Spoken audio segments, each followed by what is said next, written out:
Hi guys, and welcome to your daily tarot reading for Wednesday the 11th of May 2022. Thanks for joining me. I'm going to use the Glastonbury Tarot for today's reading. I haven't used these cards in a while, so I just want to show you some of these so you know what they look like. I love this deck. I think it's really beautiful.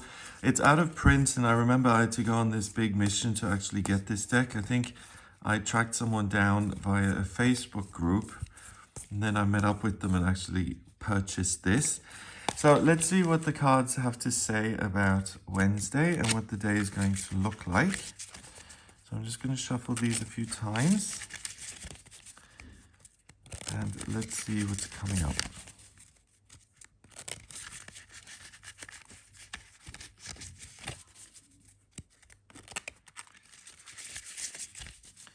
Right, so the first card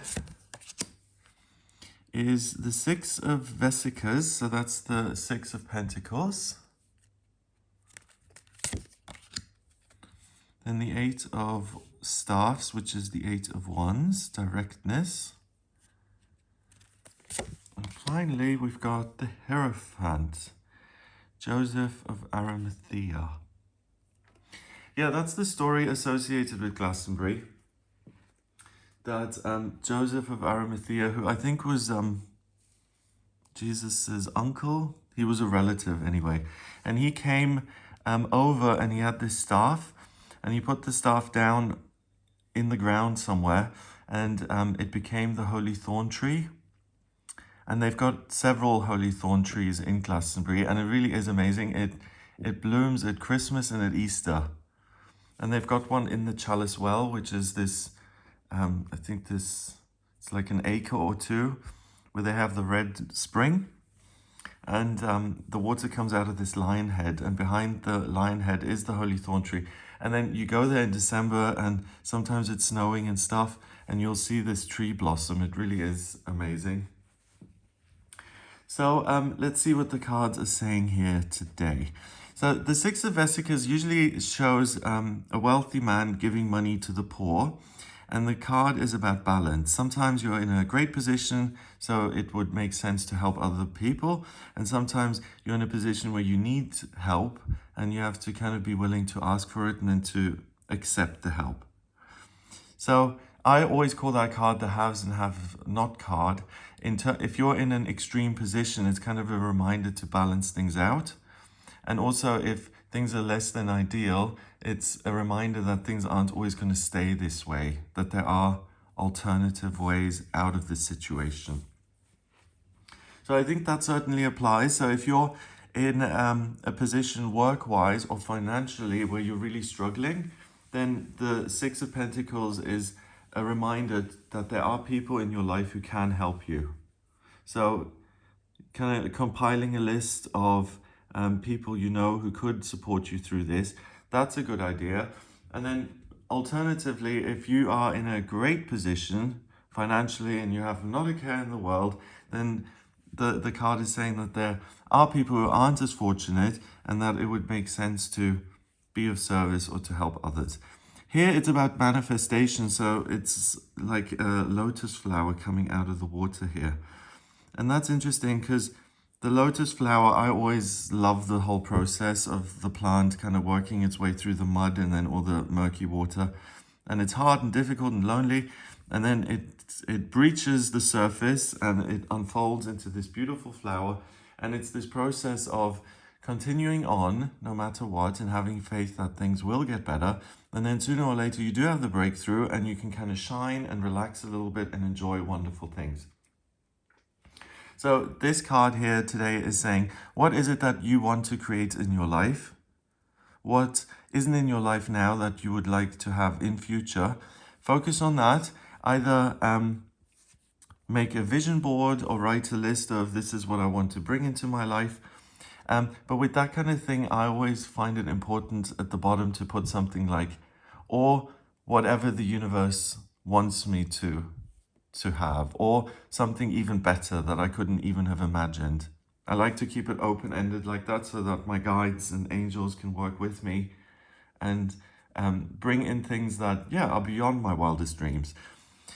Also, just speaking the words or creating something in a tangible sense that kind of captures these ideas for the future, that may be a good thing. So rather than cutting out images in a magazine and then pasting them all together in a collage type of thing to represent what it is you want, maybe drawing those things yourself or speaking them to put that vibration out into the universe and into the ethers as such. The card is saying that you're not at the end of your journey yet, that it's important to set goals for the future so that you can work towards them and get to this place of fulfillment and contentment and abundance and prosperity. Next, the Eight of Staffs. So here it says directness. Usually the Eight of Staffs, the Eight of Wands, shows 8 wands coming into the picture, and it's news. It's something happening that allows you to, it's info or circumstances that come into your life and you're able to work with them and to pick and choose what you're most interested in. Here it's different. It's someone who has one arrow and he is directly pointing it at a specific goal. And he's hit the bullseye like 5 times in the past. So the Eight of Staffs is a practice session here in terms of pursuing one goal in particular and then trying to get it right as you go. So if you combine these two cards, the important thing isn't where you're at now, it's the goals you're setting and pursuing them. As you go, you will discover what the practical action steps are that you need to take to get the arrow into the bullseye position. So it's interesting because I don't think the world offers you so much. It's not like you get all these news and opportunities and, scoops coming in that give you a leg up. I don't think that happens. I think if you want to manifest and keep things moving today, you're going to have to generate that movement. So it's not like you suddenly get a notification on your phone saying, hey, there's a job alert here. Please fill it out.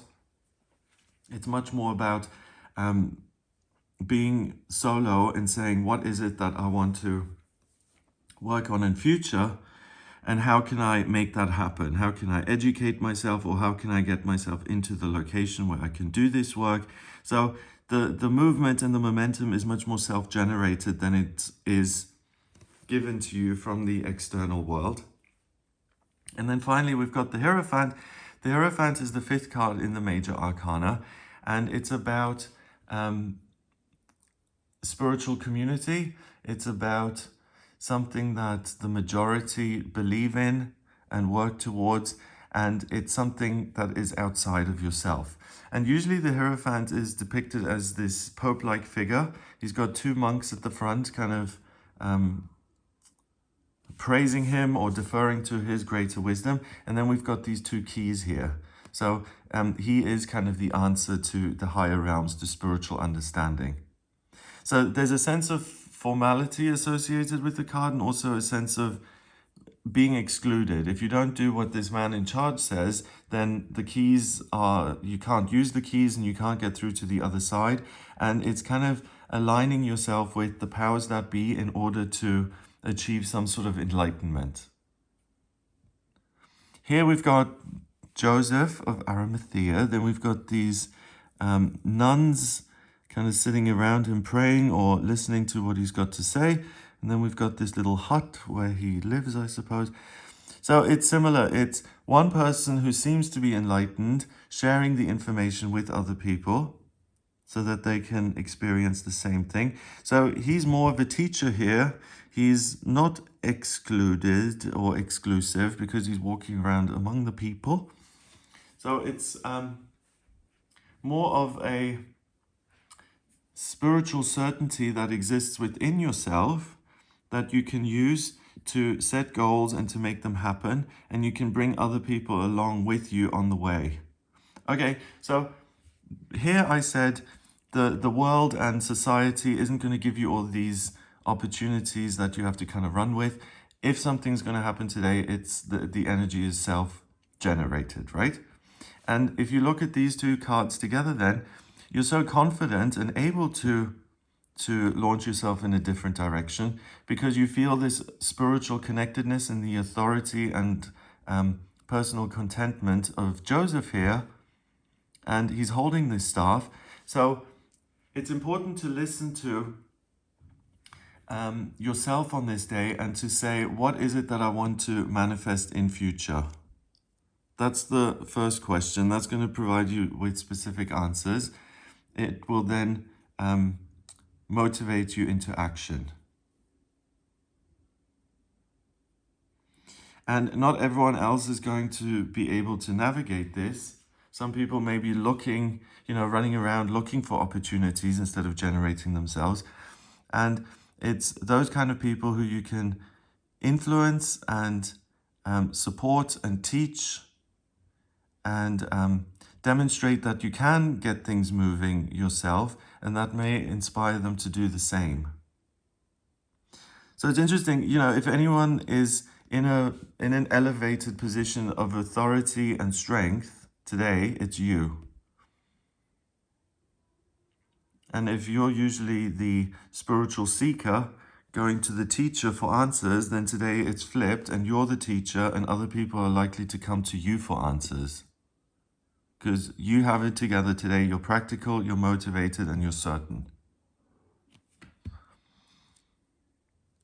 So those kind of days are amazing if you have to do something which is daunting or scary, or you're not exactly sure of what the outcome is going to be. Sometimes you have to generate a lot of emotional energy to take a risk. Remember that at the moment we've got, in terms of the astrology, we've got Mercury in retrograde. The communication planet appears to be going backwards. So certain key pieces of information may be missing or you may not have noticed. And at the same time, we've got this major prompt to move ahead and to act based on what you feel to be good and right. So that's fine. But I think the caveat here is please do your homework and make sure you do get it right before you. Like this guy, for instance, he's hit the bullseye like 4 or 5 times, but 2 times he missed.